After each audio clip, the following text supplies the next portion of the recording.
بسم الله الرحمن الرحيم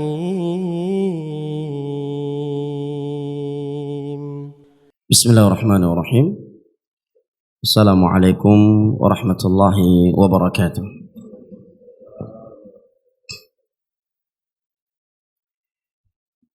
الحمد لله والصلاة والسلام على رسول الله وعلى آله وصحبه وسلم تسليما كثيرا. أما بعد، إخواني الكرام وأخواتي الكريمات رحمني ورحمكم الله. Puji dan syukur senantiasa kita panjatkan kehadirat Allah Jalla wa'ala yang telah berfirman, wa in ta'uddu ni'matallahi la tuhsuha innal insana lazalumun kaffar. Dan kalaulah kalian ingin menghitung-hitung akan nikmat Allah atas kalian, la tuhsuha, niscaya kalian tidak akan mampu menghitungnya. Sesungguhnya manusia itu pelaku kezaliman dan kekufuran. Berkat nikmat kesehatan dan kesempatan setelah hidayah taufik dari Allah Jalla wa'ala, sama-sama kita telah melaksanakan ibadah salat subuh berjamaah yang kita memohon kepadanya, Rabbana taqabbal minna innaka antas sami'ul alim.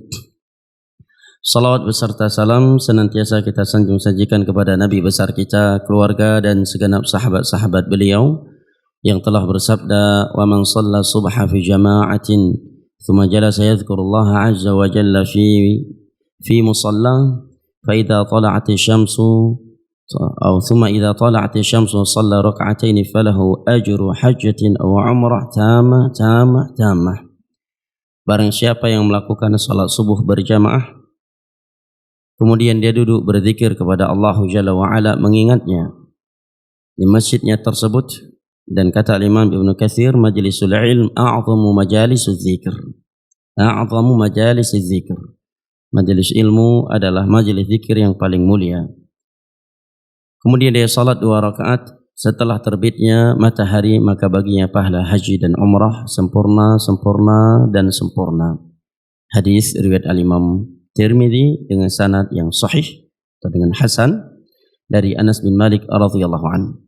Jamaah yang dimuliakan Allah rahimani wa rahimakumullah, karena jadwal pada subuh hari ini bukanlah jadwal rutin, maka insyaallah ta'ala yang akan saya bacakan pada subuh hari ini bukan seperti biasanya yang kita bacakan di hari Selasa, yaitu kitab Asyrul Qawaid fi Tazkiyatin Nafs.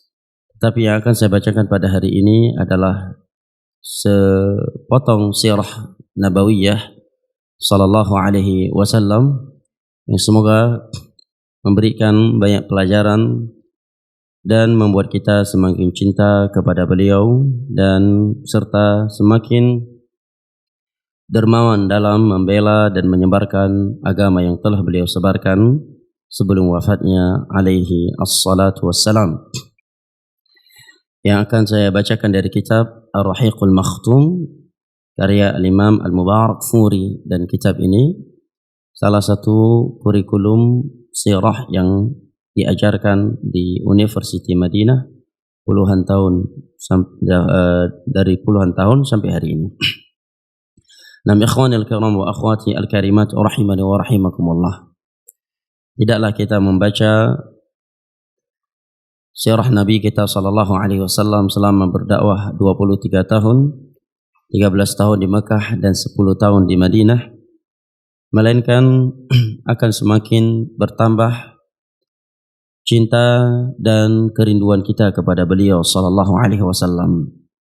Bagaimana tidak, beliaulah yang telah bersabda, "Mathali wa mathalukum kamathali rajulin awqad nara فجعل الجنادب والفراش يقعن فيها وهو يذبهن عنها وأنا آخذ بحجزكم وأنتم تفلتون من يدي." Perumpamaan aku dengan kalian adalah sebarat seperti seorang lelaki yang menghidupkan api di malam hari. Tatkala api yang dia hidupkan tersebut sudah mulai menyala, datanglah hewan-hewan kecil seperti belalang mendekat darinya. Dia pun berusaha sekuat tenaga menyelamatkan hewan-hewan kecil tersebut dari api yang sudah menyala itu. Demikianlah aku dengan kalian. Ana akhidhum bihujazikum. aku pegang erat-erat pinggang kalian. Ini perumpamaan dari Nabi SAW yang bermakna bahwa beliau telah melakukan berbagai perjuangan dan beliau sudah benar-benar memberi petunjuk kepada kita kepada jalan-jalan surga Allah Jalla wa'ala, dan telah menerangkan kepada kita jalan-jalan yang dapat menyeretkan kita ke dalam neraka Allah Jalla wa'ala. Akan tetapi kita sendiri yang membangkang, kita sendiri yang melanggarnya, dan kita sendiri yang tidak mempedulikannya. Maka di dalam hadis ini Nabi SAW katakan, ana akhidun bihujazikum, aku pegang erat-erat pinggang kalian. Dan tentunya pegangan yang paling kuat adalah pegangan di pinggang. Ya, oleh karenanya kita melihat ketika ada lomba tarik tali tambang, pegangannya di mana? Di pinggang apa di tali? Untuk orang yang setelah di tali, atau orang yang berboncengan, dia pegang di pinggang suaminya kalau dia seorang istri, atau dia pegang leher suaminya? Pinggang, ya. Dan itu hal yang ma'ruf. Dan ini sebuah perumpamaan di sisi orang Arab di masa itu. Perumpamaan terhadap sesuatu yang serius, dan melakukan yang serius dan membutuhkan perjuangan. Artinya Nabi kita SAW benar-benar telah berusaha menyelamatkan kita dari neraka Allah Jalla wa'ala, dan agar kita dapat meraih syurganya Allah Jalla wa'ala dengan dakwah beliau selama 23 tahun sebelum wafatnya. Nah, ana akhidun bihujazikum wa antum tuflituna min yadai, aku pegang erat-erat pinggang kalian, tetapi kalian sendiri yang melepaskan. Sekilas bahasa Nabi SAW di atas, kalau kita sekedar membaca dan melewatinya tanpa merenungi dan meresapinya, itu adalah kata-kata yang ringan. Tetapi wallah, demi Allah, kalau kita meresapi dan merenungi ucapan beliau di atas, maka sabda beliau itu sangatlah menusuk, ya.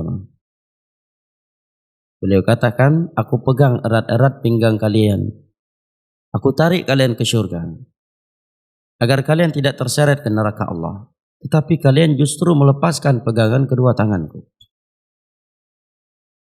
Yang berucap demikian adalah beliau SAW.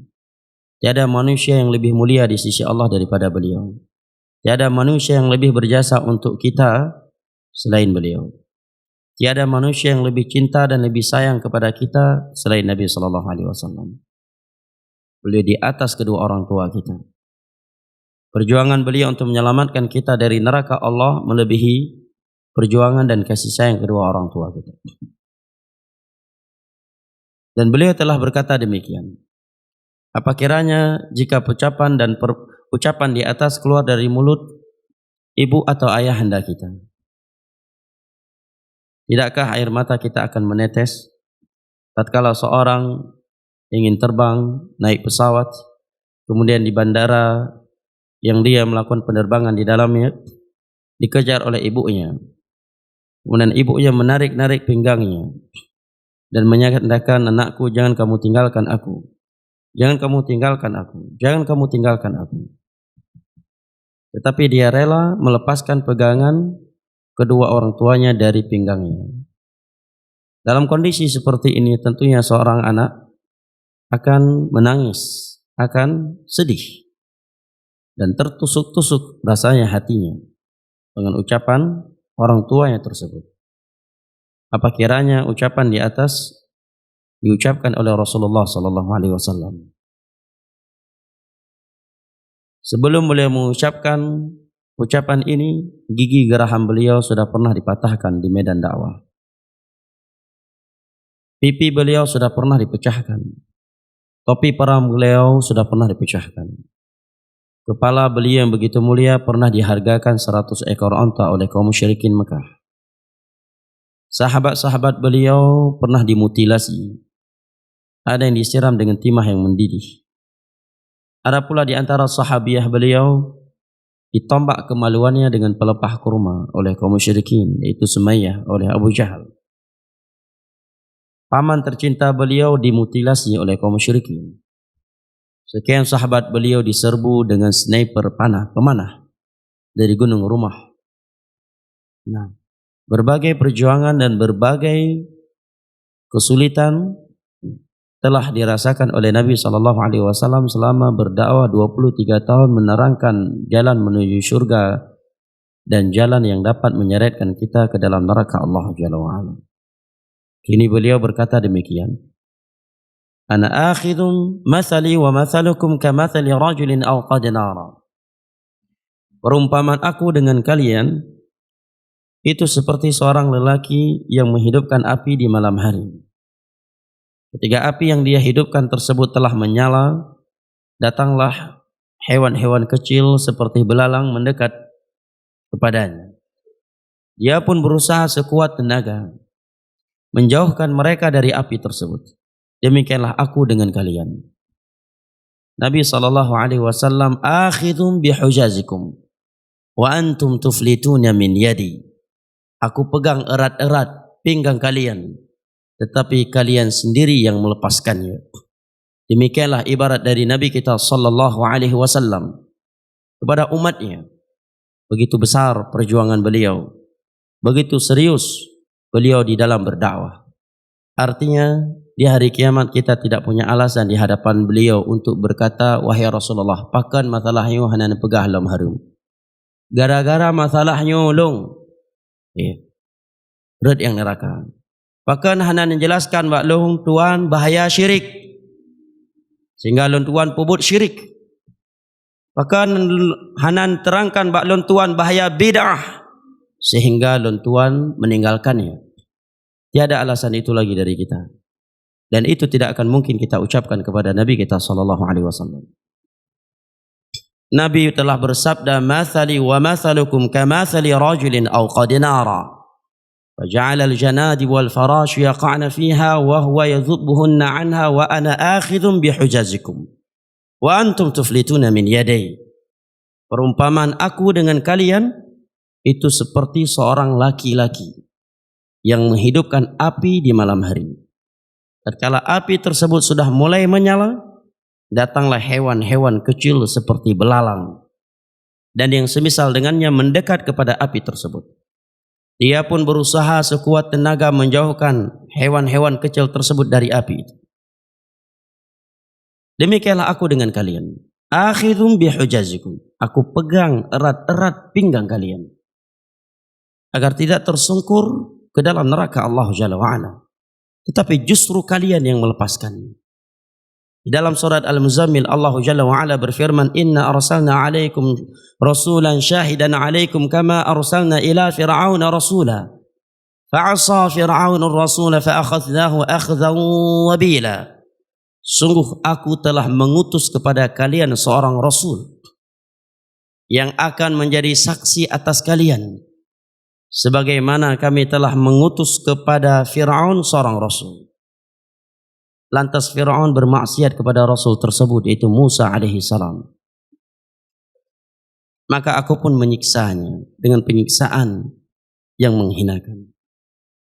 Faedah lainnya jamaah yang dimuliakan Allah di dalam mempelajari dan mengkaji sirahnya Rasulullah sallallahu alaihi wasallam, agar kita semakin semangat di dalam meneladani beliau.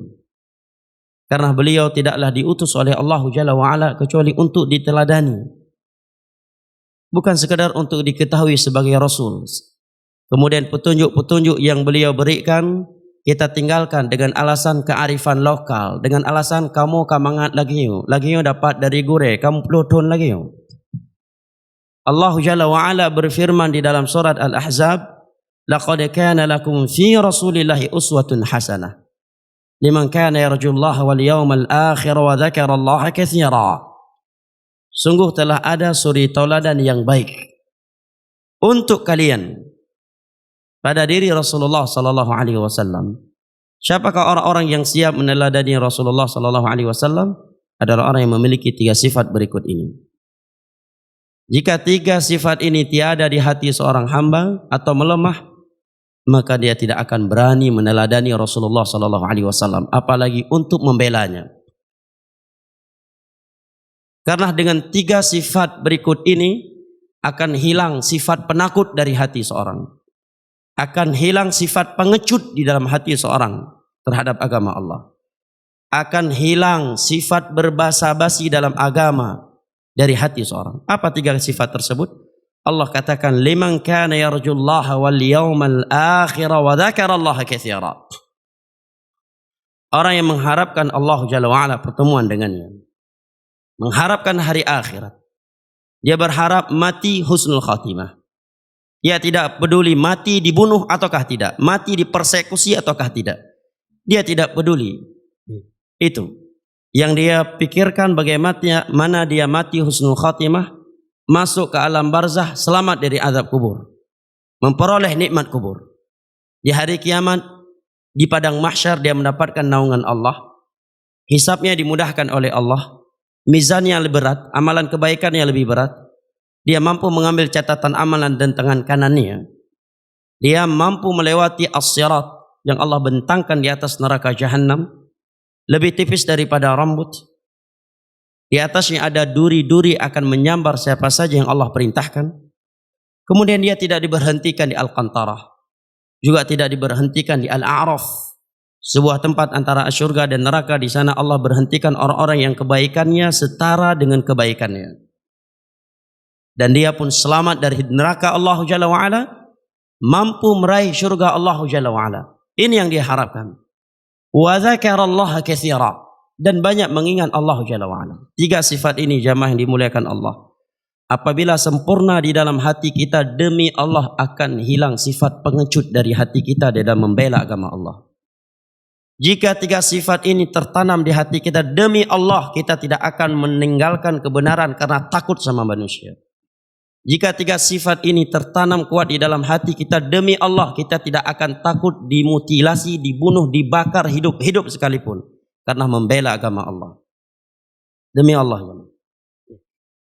Kalau di dalam hati kita selalu mengingat pertemuan dengan Allah, di dalam hati kita selalu mengingat perjalanan yang masih begitu panjang dan mengerikan setelah kematian, kemudian kita berzikir kepada Allah. Keluar rumah kita baca zikir keluar rumah. Naik kendaraan kita baca zikir naik kendaraan. Kita safar berzikir kepada Allah Jalla wa'ala. Masuk masjid menjaga zikirnya. Keluar masjid menjaga zikirnya. Masuk kamar mandi menjaga zikirnya. Apabila kita membaca zikir tersebut, mata-mata setan Allah butakan sehingga tidak mampu melihat aurat kita. Keluar dari WC kita baca zikirnya. Mampir di suatu tempat yang kita anggap itu tempat angker ataukah bukan, kita baca zikirnya. Ingin bertemu dengan orang yang kita takuti, dengan orang yang kita segani, kita baca zikir yang Nabi anjurkan agar hilang rasa takut kita kepadanya. Ketika seorang telah dikepung, tiada lagi yang menolongnya di antara manusia, ada zikir yang dia baca dari zikir yang Nabi tuntun. Dia menjaga zikir setelah salat 5 waktu. Dia berjaga zikir pagi petang. Dia membaca zikir ketika air hujan turun. Dia membaca zikir ketika melihat ada orang yang sedang mendapat musibah. Ada zikir khusus dari Nabi. Dia membaca zikir khusus yang Nabi ajarkan ketika pasangan suami istri ingin melakukan hubungan pasangan suami istri, agar anak mereka yang lahir dari hubungan malam tersebut tidak diganggu oleh syaitan, agar hubungan mereka tersebut tidak diganggu dengan bisikan-bisikan syaitan. Dia menjaga itu, jemaah.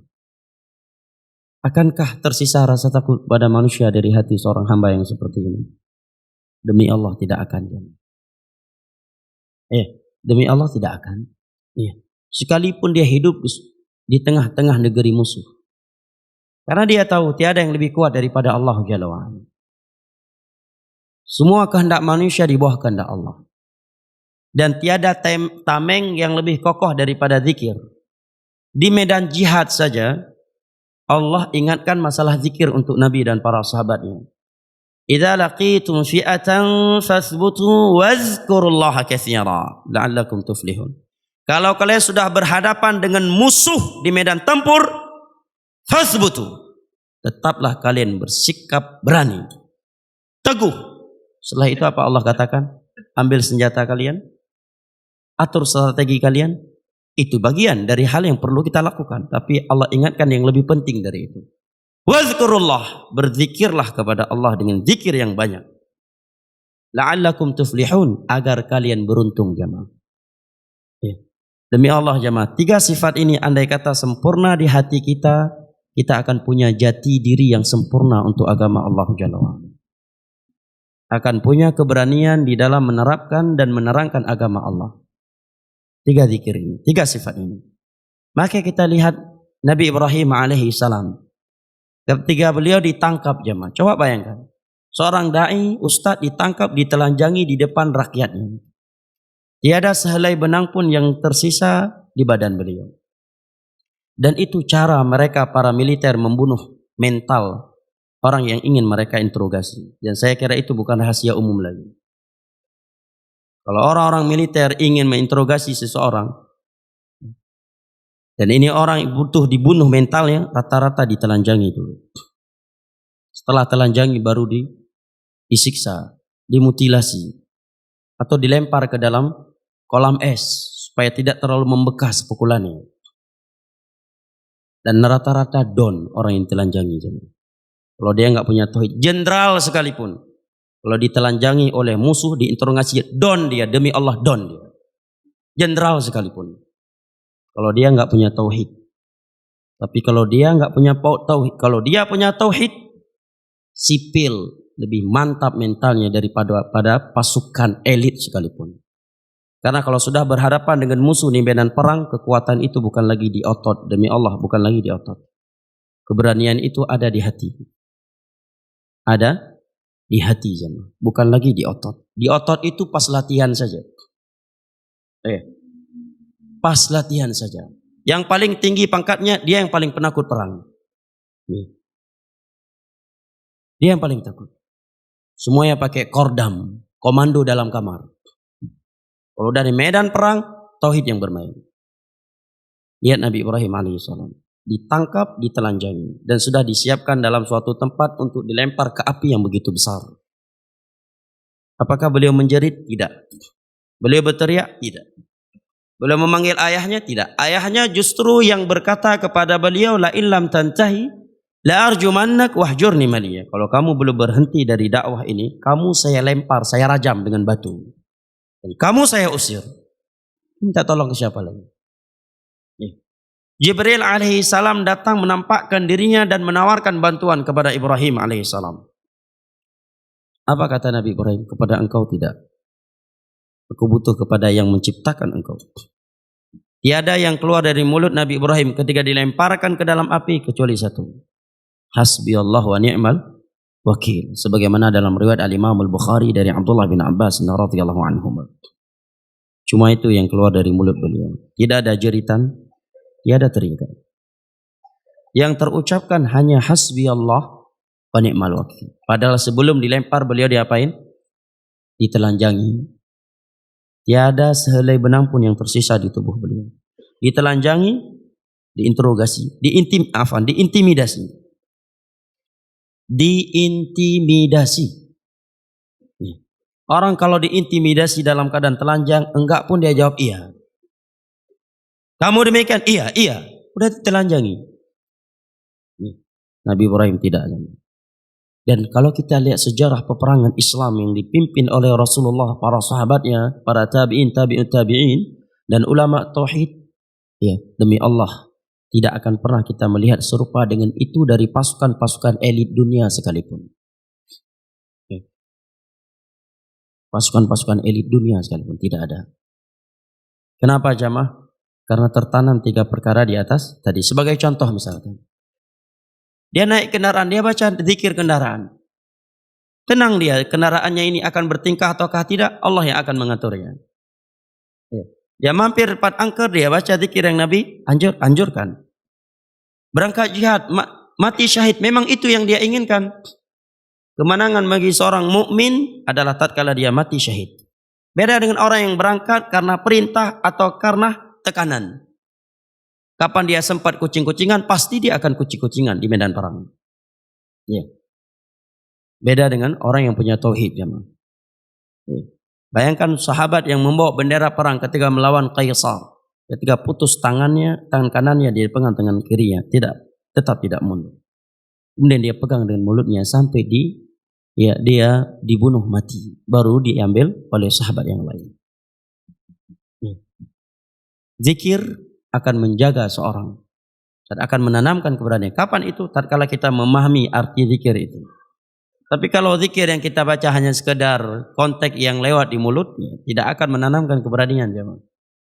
Setiap zikir yang sehari-hari yang kita bacakan, kita tahu artinya, dan kita renungi, kita resapi artinya demi Allah, akan menghilangkan rasa takut dan pengecut dari hati kita terhadap agama Allah. Dan zikir yang Nabi ajarkan dalam sehari-hari kita itu luar biasa dalamnya. Demi Allah lebih kuat.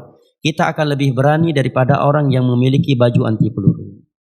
Kita akan lebih berani daripada orang-orang yang selalu dijaga oleh jutaan pasukan elit. Mereka para pengecut, para penakut, tidak punya keberanian kalau mereka tidak punya tauhid. Kalau mereka tidak punya tauhid, berbeda dengan orang yang punya tauhid. Komandan perang di masa Nabi dan para sahabatnya tidak jarang mereka berada terdepan. Tidak ada istilah di belakang dijaga. Kenapa? Karena tauhid. Ketika Nabi SAW terkepung di Uhud, maka belasan sahabat Nabi menjadikan tubuh mereka seperti selimut untuk Nabi. Mereka peluk semuanya Nabi. Dan Nabi disniper dari gunung rumah oleh Khalid bin Walid dan pasukannya. Sekian para sahabat Nabi mati di tempat. Mereka 11 orang kurang lebih membuat badan mereka seperti selimut untuk Nabi. Tiada ruang sedikit pun untuk anak panah masuk menembus mengenai tubuh Nabi SAW. Demi Allah, di alam nyata tiada jiwa korsa anak buah dengan komandannya seperti ini. Demi Allah tidak ada. Jiwa korsa itu kalau sedang aman. Kalau sudah di medan tempur, di dalam hutan, ya bisa-bisa anak buah nembak komandannya kalau dia balas dendam. Itu tidak akan ada kalau bukan karena tauhid dan sunnah. Siapa rela anak buah seperti itu? Mereka langsung pergi menjadikan 11 orang, badan mereka menjadi selimut untuk Nabi SAW. Tiada ruang sedikit pun untuk anak panah masuk menembus dan menyentuh badan Nabi SAW. Ada jiwa korsa seperti ini? Tidak ada, jemaah. Jiwa korsa yang seperti ini hanya ada di atas tauhid dan di atas as-sunnah. Kalau bukan di atas tauhid dan di atas sunnah, semuanya semu. Semuanya tipu daya, manipulasi. Allah dan Rasulnya yang telah memberitakan demikian. Inna hadzal Qur'ana yahdi lillati hiya aqwam. Al-akhillau yawma idzin ba'dhum li ba'dhin aduun illal muttaqin. Kenapa jemaah? Karena 3 perkara tadi betul-betul tertanam di dalam hati mereka. Mengharap Allah, pertemuan dengannya. Mengharap hari akhirat dan banyak mengingat Allah Jalla wa Ala. Hadir di dalam hatinya 3 perkara tersebut. Akankah dia mengharap kepada manusia?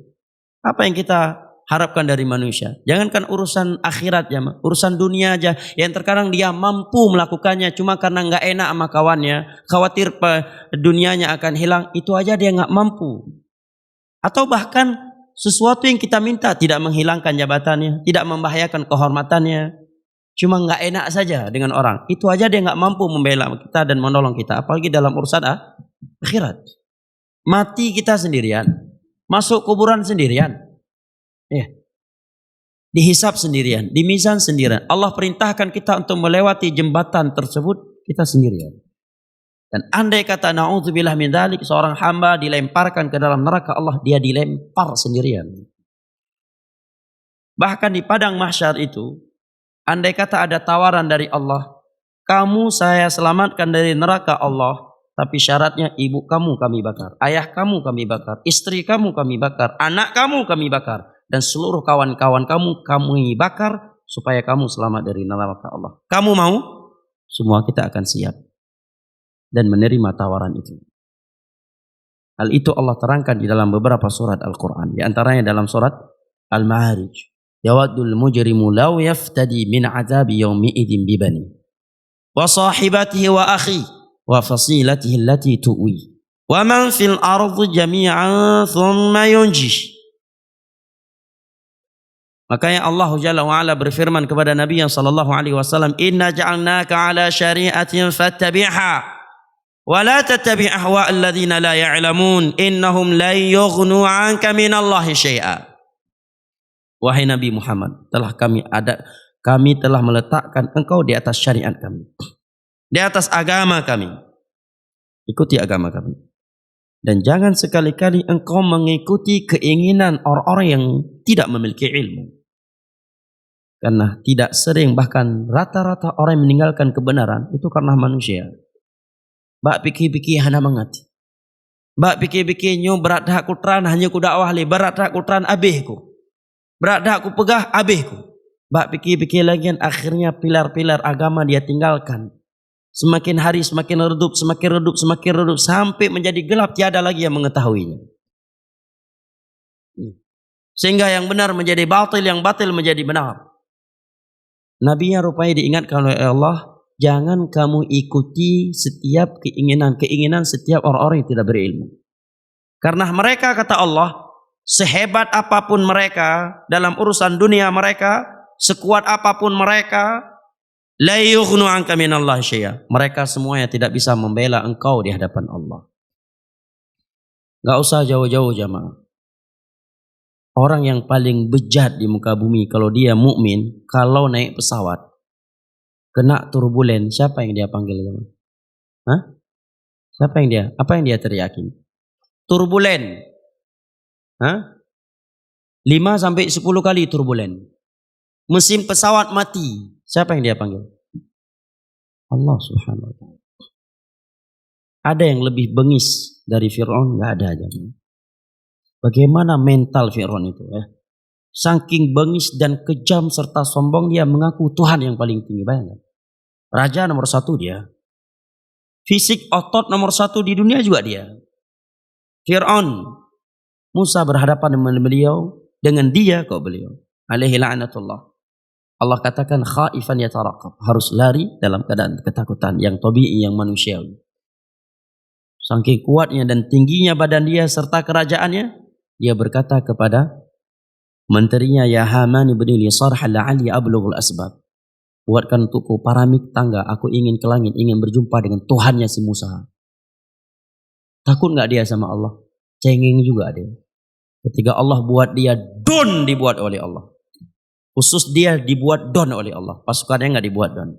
Pasukannya begitu masuk ke dalam laut langsung ditenggelamkan. Khusus Fir'aun enggak langsung dibuat mati. Dibuat don dulu oleh Allah.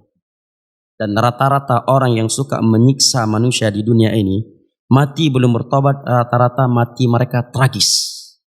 Orang-orang yang membuat konspirasi peperangan demi kepentingan politiknya, yang dengannya mati ribuan nyawa dan dia belum bertobat, rata-rata matinya tragis. Para pelaku kezaliman tragis matinya. Fir'aun dibuat don oleh Allah. Seluruh pasukannya udah tenggelam, hilang, nggak nampak. Khusus dia, Allah sisakan kepalanya. Dan nggak langsung dibuat mati oleh Allah. Secara logika nggak masuk akal, tetapi tiada yang mustahil bagi Allah. Kakinya Fir'aun tidak sampai ke dasar laut. Tapi dia nggak tenggelam. Lehernya Allah sisakan. Karena ini cukup menakutkan. Di tengah-tengah laut, don dibuat oleh Allah. Jamaah, kita ini manusia. Allah menciptakan mental kita tidak melebihi mental manusia. Kita nggak mungkin punya mental malaikat. Kita nggak mungkin punya mental dinding ini. Mental kita terbuat dari segumpal daging. Itu mental kita. Dan segumpal daging ini lemah, mudah pecah, mudah hancur. Tetapi bisa lebih kuat daripada baja tatkala dia dibungkus dengan tauhid dan as-sunnah. Tatkala dia terbungkus dengan tauhid dan as-sunnah, segumpal daging ini lebih kokoh dan lebih kuat daripada baja. Fir'aun don dibuat oleh Allah. Akhirnya dia cengeng juga. Apa dia katakan? Amantu billadzi amanat bihi banu Israil. Saya beriman ya Allah, saya beriman ya Allah. Saya beriman, saya mengucapkan la ilaha illallah, aku menyembah, beriman kepada sesembahan yang disembah oleh Bani Israel. Cengeng juga dia. Namrud cengeng dibuat oleh Allah, don dibuat oleh Allah. Raja nomor 1 di dunia, paling kejam di dunia. Allah buat dia don. Don dibuat oleh Allah. Dan saya pernah melihat beberapa orang yang kejam di masa konflik. Matinya don dibuat oleh Allah. Don dibuat oleh Allah. Manusia ini sekuat apapun mereka jamaah, mental mereka dari segumpal daging, bukan dari besi. Siapapun dia, gak usah takut kita. Siapapun manusia di dunia ini dengan kehebatan dunia mereka, mental mereka dari segumpal daging yang lembek. Tetapi segumpal daging ini bisa lebih kuat dan lebih tebal daripada baja kalau berisi tauhid dan as-sunnah. Apalagi orang udah gak punya tauhid, gak punya sunnah, gak sholat 5 waktu. Demi Allah rata-rata penakut, pengecut. Tidak ada yang pemberani, demi Allah. Tidak ada yang pemberani. Orang semakin tinggi maksiatnya, itu kaedah dari Al-Imam Ibnu Qayyim. Beliau uraikan dalam kitab beliau Ad-Da' wa Dawa. Semakin banyak maksiat seseorang, dia semakin penakut dan semakin pengecut. Bahkan terkadang dia takut terhadap bayangan dirinya sendiri. Terhadap dirinya sendiri dia takut. Pelaku maksiat gak pernah punya sifat keberanian jamaah. Ingin berani, tauhid kuncinya. Ingin berani, sempurnakan sunnah Nabi. Sempurnakan kehadiran hati kita, kehadiran akhirat. Kehadiran malaikat maut, kehadiran alam barzakh. Dan menjaga zikir. Insya Allah hati yang terbuat dari segumpal daging tadi, itu akan lebih berani daripada hatinya Fir'aun dan Namrud sekalipun. Maka dengan kita mempelajari sunnah Rasulullah Sallallahu Alaihi Wasallam, kita akan meneladani beliau. Tetapi kata Allah, yang mau meneladani Nabi itu hanya orang yang memiliki 3 sifat tadi. Liman kana yarjullah wal yawmal akhir wa dzakarallaha katsira. Mengharap pertemuan dengan Allah. Mengharap hari akhirat dan banyak mengingat Allah. Karena 3 sifatnya kalau tidak ada, kita akan ele-elean kata orang Medan. Ikut sunnah ele-elean. Yang enak-enak ikut. Begitu aduh haram. Riba haram. Padahal riba haram Nabi golomna ribanya ke haram. Kan baru-baru tah ribanya haram. Nabi Muhammad SAW golomna idonyanyo ribanya ke haram dari semenjak para nabi sebelumnya. Yang mentang kadang dayo hana lewat. Ya. Ingin melakukan perintah Nabi, aduh hana mangat ngurang. Berat hak pedang tunah kampungnya bisa-bisa diusiku. Udah tahu dia yakin seyakin-yakinnya itu ritual syirik, itu ritual bid'ah. Dan dia mampu menghilangkannya karena memang ada dalam kekuasaannya. Orang tuanya, dia anak paling besar. Mbak Biki hana mangat mano. Orang tunah pihana kampung yang tak ada pegah nak depa dia ustaz, tak pegah ikut deh. Bebek garu-garu. Kucing-kucingan. Kenapa? 3 sifat tadi tidak hadir dalam hatinya. Kalau 3 sifat tadi hadir, dia tinggal di lingkungan ahlul bid'ah sekalipun dia berani membantai bid'ah. Dia berani menerapkan sunnah Nabi SAW. Kalau 3 sifat tadi itu benar-benar tertancap, kuat dan sempurna dalam hati seorang hamba. Demi Allah, sifat pengecut dan penakut akan hilang dari hati seorang hamba. 3 ini jamaah. Kalau ini tidak ada dalam hati seorang hamba, sungguh dia seorang penakut dan pengecut. Bahkan dia takut kepada dirinya sendiri. Kata Imam Ibnu Qayyim, maksiat itu menciptakan rasa takut, rasa pengecut di dalam hati seorang hamba. Dan itu kita rasakan jamaah. Semakin banyak maksiat kita lakukan, kita semakin gak pede menerapkan agama Allah. Betul apa enggak? Betul jamaah.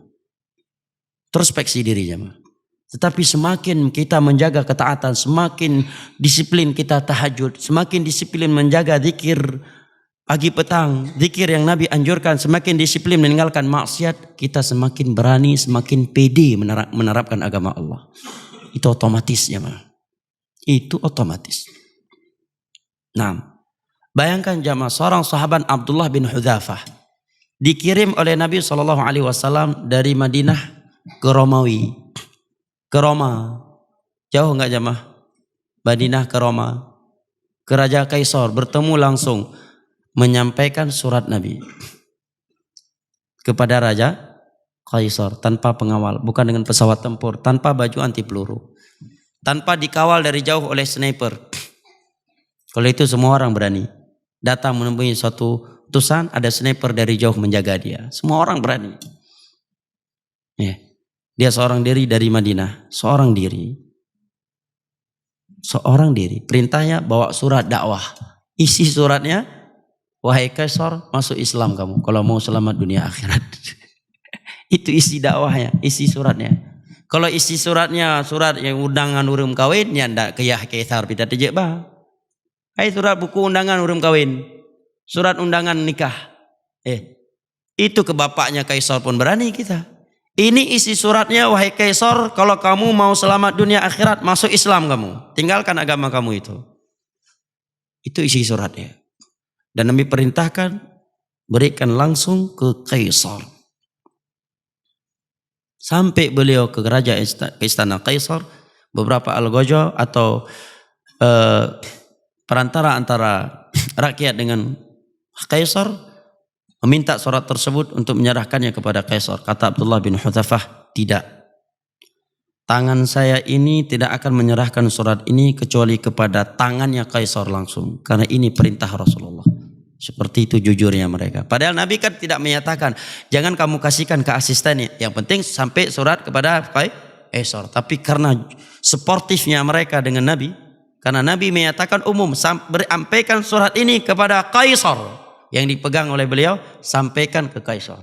Misalnya kan kata makai bacut, tajuk yurat penjaga pintu lian, pelung yu bertuh. Tayang Nabi kali Nabi katruk ke bak Kaisar. Misalnya dah makai lagi kan, ya kan? Kalau kita mungkin akan ya berakal, akan berhilah. Kita kasih ke penjaga pintunya atau penjaga gerbangnya, habis itu lari. Tanya sama Nabi, udah sampai? Udah Nabi. Tidak demikian, langsung sampai ke tangannya Kaisar. Kemudian beliau di zamannya Khilafah Umar termasuk tawanannya Kaisar. Beliau dimutilasi, ditampar, ditendang, tetap tidak mundur dari agamanya. Sampai beliau diminta untuk membunuh Nabi SAW. Kalau beliau mau melakukannya, beliau akan dibebaskan dan akan diberikan kerajaan, kekayaan Kaisar untuknya. Apa jawaban Abdullah bin Hudzafah? Aku tidak siap hidup bahagia di dunia ini bersama keluargaku jika Nabi Muhammad SAW tersentuh duri.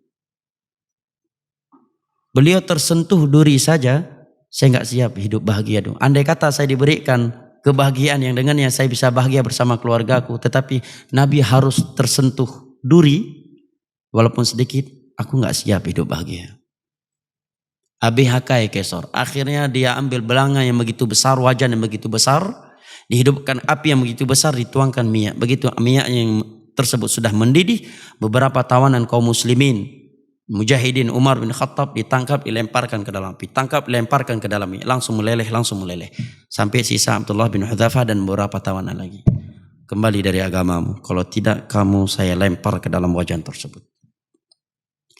Juga tidak. Abi Hakai Kaisar kalah gertak, kalah mental Kaisar. Akhirnya apa? Pikiran Kaisar, karena Kaisar ya seorang raja punya kesatriaan juga, menjaga kesatriaannya, membunuh orang yang memang sudah ingin mati, untuk apa dibunuh? Ya kan? Ya.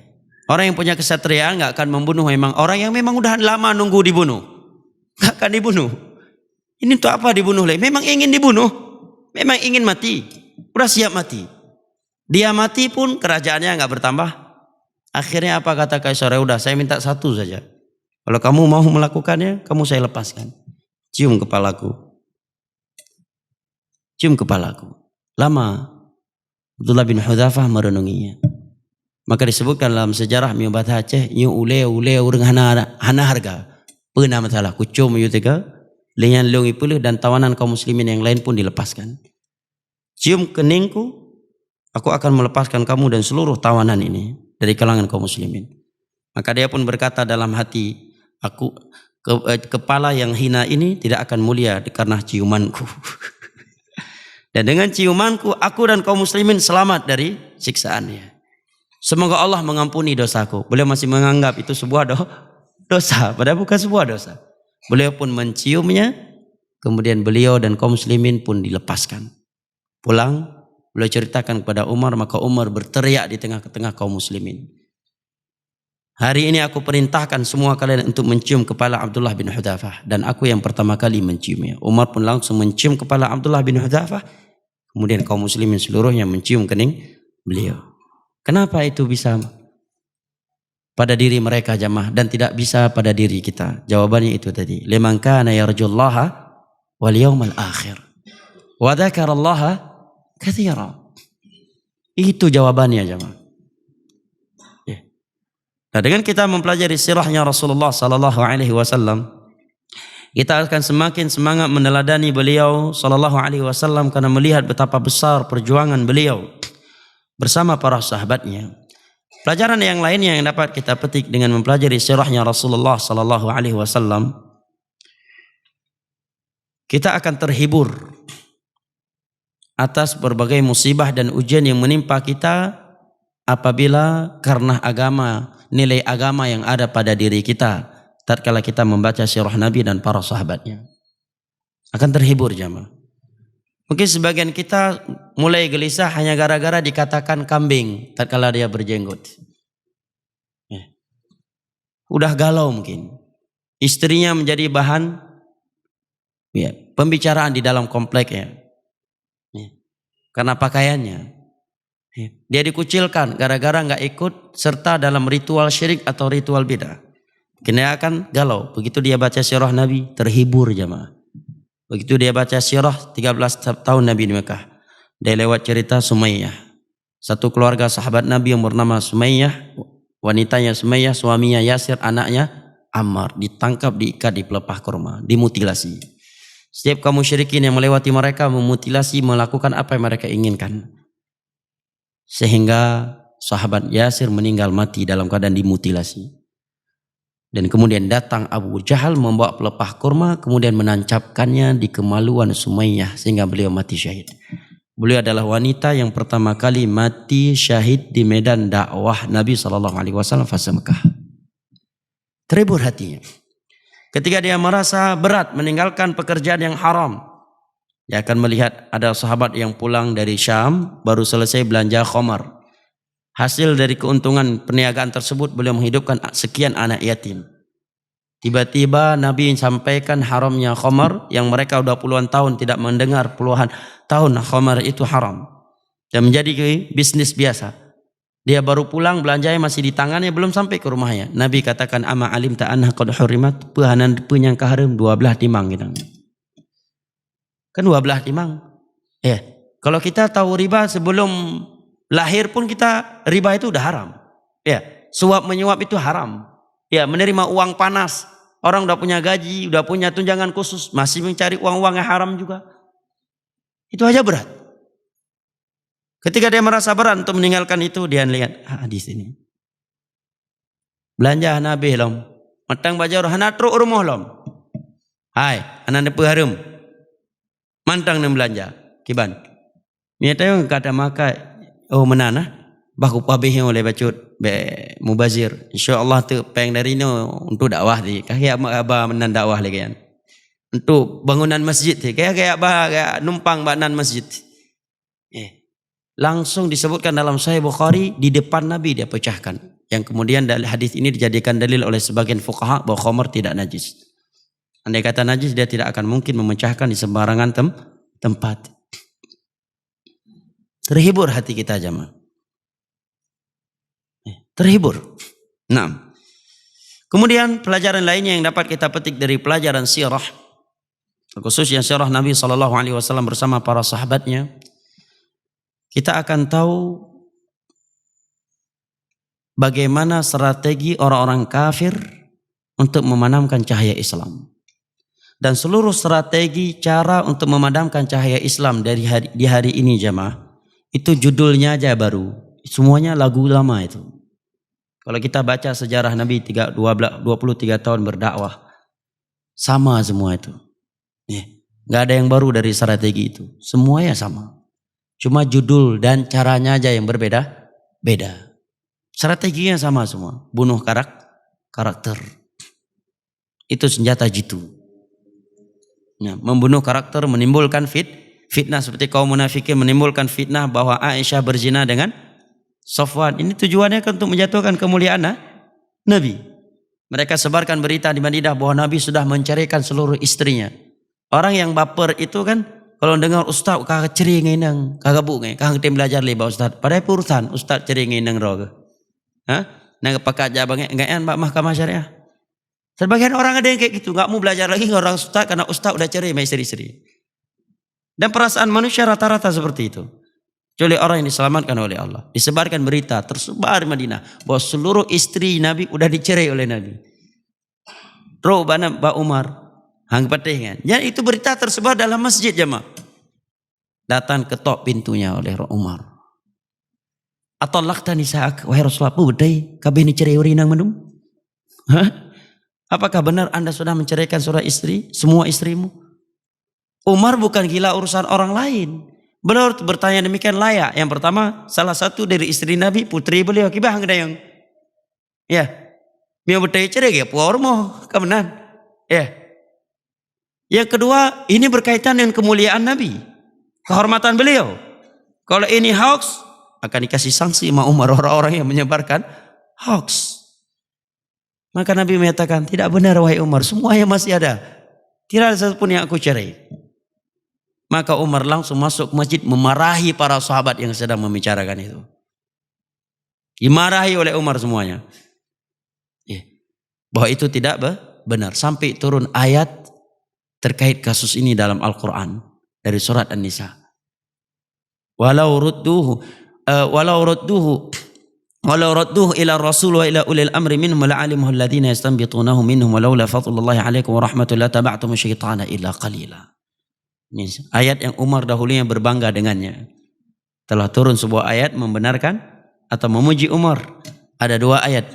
Ya, dalam satunya lagi adalah dalam Al-Anfal.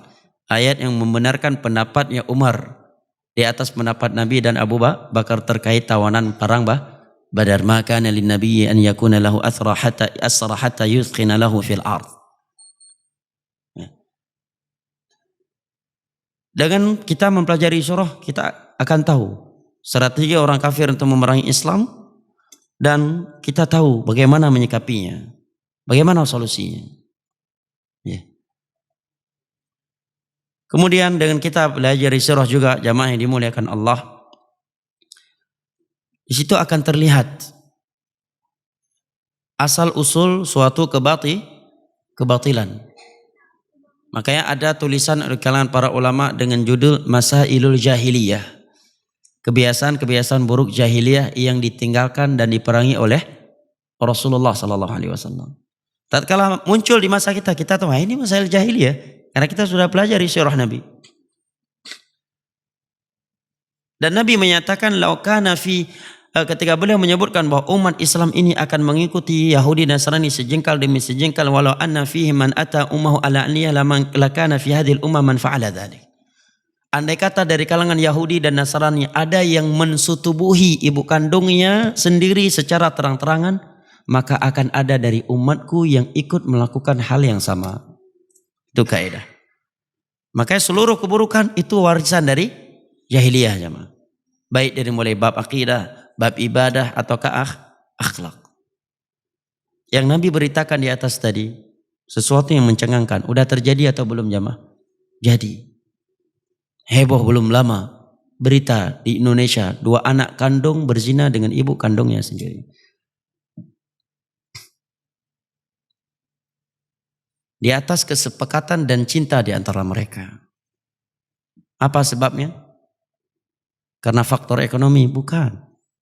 Faktor nggak ada iman dan tauhid. Orang yang punya iman mungkin melakukan itu jemaah? Wallahi tidak mungkin. Ini menunjukkan benar apa yang Nabi beritakan. Andai kata dari Yahudi dan Nasrani ada yang mensutubuhi ibu kandungnya sendiri secara terang-terangan, maka lakana fi hadhil ummah man fa'ala dzalik. Akan ada dari umat ini yang akan melakukan hal yang sama. Ini beberapa pelajaran kita mempelajari surah sebagai muqaddimah. InsyaAllah ta'ala pada pertemuan mendatang ya, akan saya bacakan dari Rahiqul Maktum hari-hari menjelang wafatnya Nabi kita sallallahu alaihi wasallam dan wasiat-wasiat beliau menjelang wafat beliau sallallahu alaihi wasallam karena waktu syuruk sudah masuk ya? Nah, saya kira sampai di sini. Lebih dan kurangnya saya mohon maaf. Wabillahi taufiq wal hidayah wa sallallahu ala nabiyina Muhammad wa ala alihi wa sahbihi wasallam wa akhiru da'wana anil hamdulillahi rabbil alamin. Wassalamualaikum warahmatullahi wabarakatuh.